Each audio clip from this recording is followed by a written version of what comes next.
next question on the board. I guess we're done with the WhatsApp question. Yes, we're done with those.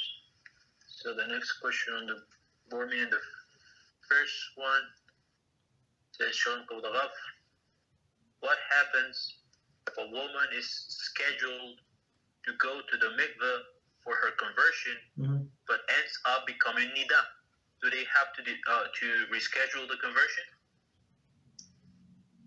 So that's a very good question. It's a very good question. Is she she's not allowed to go to Mikvah when she's Niddah.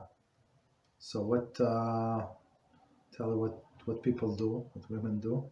So in order not to be Niddah on your wedding day.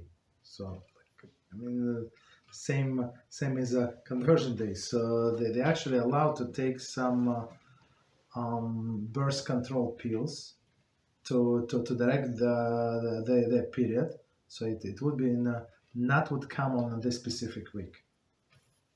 So that's what it is.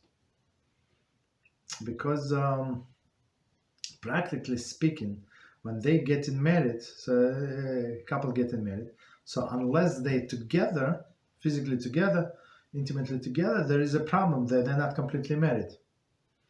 You understand? So they're not allowed to stay in one house if she's Niddah.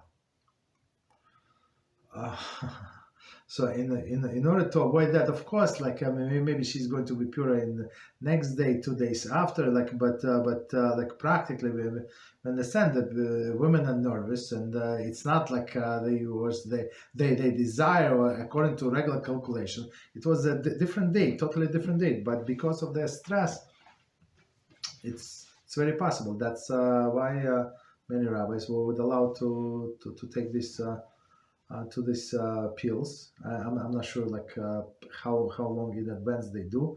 Maybe 1 month, maybe 3. I don't know. 2 months. I don't want to say because I don't exactly remember. But yeah, that was something that they allowed to do. Especially, for example, if they have to go far away.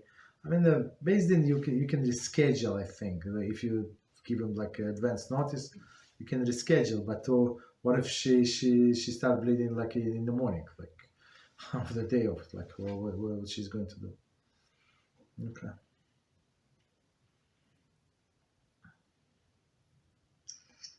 Thank you, Rabbi.